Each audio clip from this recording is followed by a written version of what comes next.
Hello दोस्तों, मैं हूं दिनेश की वोरा। न्यूमरोलॉजिकल एनालिसिस के अंदर आज भारत और चीन। भारत अगर इंडिया यानी कि जिसको हम अगर न्यूमरोलॉजी के हिसाब से देखें तो ये बनता है नंबर 3 और चाइना बनता है नंबर 6।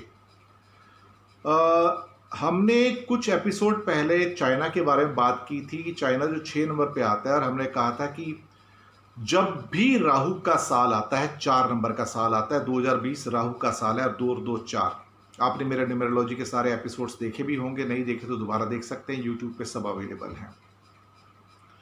तो मैंने उनके अंदर कहा था कि अगर आप 9 साल पहले का यानी कि 2011, उससे 9 साल पहले 2002, जो बेसिकली 4 नंबर के वर्ष थे, 2002 भी 4 था, 2011 भी 4 नंबर वर्ष था, उस समय भी चाइना से ये वायरस की प्रॉब्लम्स आई थी। उनमें से एक प्रोमिनेंट प्रॉब्लम मैं नाम बताता हूं, जो उसका नाम है सार्स वायरस।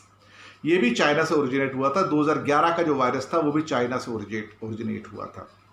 तो कहीं ना कहीं चाइना का जो 6 नंबर है, जो बेसिकली वीनस का नंबर गिना जाता है, वो राहु के साथ उसकी कुछ खास मित्रता है। हालांकि ये साल चाइना को कुछ देता नहीं है, चाइना से कुछ ले ही लेता है, कुछ छीन ही लेता है। लेकिन चाइना जो है इस बार एक बायोलॉजिकल वेपन्स को बनाने में, भुनाने में कामयाब हो गया, क्योंकि इस बार कुछ ऐसी घटनाएं घटी हैं कि जहां पे चाइना का ये वायरस उसके अपने हाथ से बेकाबू हुआ और पूरी दुनिया के अंदर उसने तहस नहस मचाया। इससे पहले सार्स ने भी मचाया था, इसमें कोई शक वाली बात नहीं है, लेकिन भारत के अंदर उसका असर कम था। लेकिन कोरोना के आने के सिलसिले में यहां पर मैंने कहा था कि ये चीज़ें चाइना से ओरिजिनेट होंगी और उसके बाद कहीं ना कहीं ये फैलती फैलती दुनिया में पहुंचेंगी। वो इस साल बिल्कुल हुआ है। अब भारत इसको बेहतर तरीके से फेस कर रहा है, नहीं कर रहा है, लेकिन भारत 3 नंबर पे आता है, और 3 नंबर जो होता है बेसिकली गुरु का नंबर होता है। गुरु बेसिकली एक ऐसा नंबर है जो चीज़ों को कंट्रोल करने में आपके हेल्प करता है। हालांकि गुरु बेसिकली एक्सपेंडिंग प्लैनेट है, फैलाता है उसको, लेकिन गुरु के अंदर ये सिफत है कि गुरु चीज़ों को कंट्रोल कर सकता है। तो भारत में क्वालिटेटिवली देखा जाए तो कहीं ना कहीं इसको कंट्रोल किया गया है। लोग अब यहाँ पे कंपेयर करेंगे कि चाइना में केस तो 82,000 थे, 85,000 थे, इंडिया में 1 लाख से ऊपर है। तो मैं लोगों को बताना चाहूँगा कि 6 नंबर जो साल होता है, जो 6 नंबर जो चाइना 6 नंबर पे आता है, 6 वीनस का नंबर है, शुक्र का नंबर है, विलासिता का नंबर है, झूठ बोलने का भी नंबर है। मैं आपको बताऊं, चाइना हमेशा आंकड़ों से खेलता है, और चाइना के आंकड़े, बहुत सारी ऐसी रिपोर्ट्स हैं जहां पे चाइना के अंदर जो पेशेंट्स हैं वो मिलियंस में हैं, वो 82,000 या 1 लाख के करीब नहीं है। चाइना ने दुनिया के सामने जितनी लोगों की मृत्यु हुई है उसका भी झूठ बोला है। तो चाइना के अंदर से कोई भी चीज निकल के बाहर नहीं आ रही है। चाइना ने जो भी आंकड़े पेश किए वो सारे के सारे बिल्कुल झूठे हैं और मक्कारी भरे हैं। यही कारण है कि इस 4 नंबर के साल में चाइना को ये 6 नंबर जो उसका है ये धोखा दे रहा है, और क्योंकि पहले भी चाइना ऐसा कर चुका था और ये इसको और धोखा देगा साथ में। कहीं ना कहीं चाइना क्या अपना फेस सेविंग की कोशिश कर रहा है, दुनिया को धमका रहा है, लेकिन दुनिया अब चाइना के धमकावे में नहीं आएगी। 4 नंबर का साल, इंडिया का 3 नंबर, चाइना का 6 नंबर, विलासिता का नंबर और झूठ बोलने का नंबर। कहीं ना कहीं आप इस बात को समझ के लीजिए कि जब भी वीनस राहु से मिल जाएगा, राहु वैसे भी मैनिपुलेशन का नंबर है, झूठ बोलने का नंबर है, जब वो विलासिता के साथ 6 नंबर के साथ मिलता है तो उसका छल और बढ़ जाता है, कम नहीं होता है। मैं आपको बताऊं, इसी कारण से चाइना की सफरिंग्स अभी आने वाले महीनों में और सालों में ज्यादा होगी।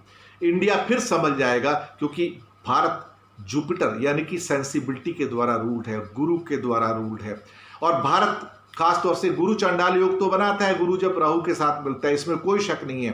चांडाल ने अपना पूरा काम किया इस साल भारत का भी विनाश करने में, लेकिन आप देखिएगा कि अंततः गुरु की विजय होगी और चांडाल की यानी कि राहु की हार होगी, जो 4 नंबर है। भारत के लिए आने वाले महीने मैंने पहले भी कहा है कि इंप्रूवमेंट के होंगे, खास तौर से इकोनॉमिक एक्टिविटीज के अंदर। कोरोना के मामले अभी और बढ़ सकते हैं, इसमें कोई शक वाली बात नहीं है, और उनके बढ़ने के कारण परेशान होने की जरूरत नहीं है। दरअसल कई बार ऐसा लगता है कि एक हवा भी फैलाया जा रहा है। ऐसा नहीं कि भारत में हर साल मृत्यु नहीं होती बाकी बीमारियों से। आपको सुन के हैरानी होगी कि हर साल टीबी से भारत में 4,40,000 लोगों की मृत्यु होती है, और टोटल पर डे की जो मृत्यु आती है वो 1200 से ज्यादा की आती है। 1200 से ज़्यादा लोग भारत के अंदर सिर्फ टीबी से मर जाते हैं, लेकिन वो खबर नहीं बनते। लेकिन अब तक टोटल जो 3000 कोरोना मरे हैं 3 महीने में, वो खबर बन रहे हैं। तो अब 2 किस्म की यहाँ सिचुएशन और निकल के आ रही हैं, मैं आपको बताता हूँ यहाँ पर, जो आपको कहीं ना कहीं अचंभे में डाल सकती हैं। कि यहाँ पर 2 एक्सपेरिमेंट हो रहे हैं इंडिया में, एक है कंप्लीट लॉकडाउन के और एक है इनकम्प्लीट लॉकडाउन के, जो कि वेस्ट बंगाल के अंदर है। और वेस्ट बंगाल का जो लॉकडाउन है अधूरा है, लेकिन उसकी थ्योरी अलग हो गई उस वजह से, जिसे कहते हैं हर्ड इम्यूनिटी, और भारत आ गया लॉकडाउन की इम्यूनिटी के अंदर।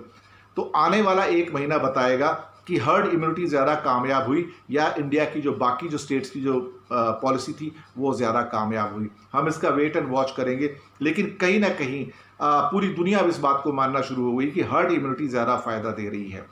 तो न्यूमरोलॉजिकल एनालिसिस के हिसाब से मैं आपको बताऊं कि चाइना, जो कि वीनस का नंबर है, 6 नंबर है, वो 4 नंबर के साथ मिलके जो विनाश उसने किया है, विनाश काले विपरीत बुद्धि, वो पूरी दुनिया के साफ सामने है। लेकिन भारत का गुरु भारत को संभालेगा। नुकसान सिर्फ चाइना का है, भारत का जो नुकसान होना था सो हो गया, बाकी दुनिया का जो नुकसान होना था हो गया। लेकिन चाइना का जो आने वाले समय में नुकसान होगा वो शायद आप सब देख पाएंगे, ये हकीकत है।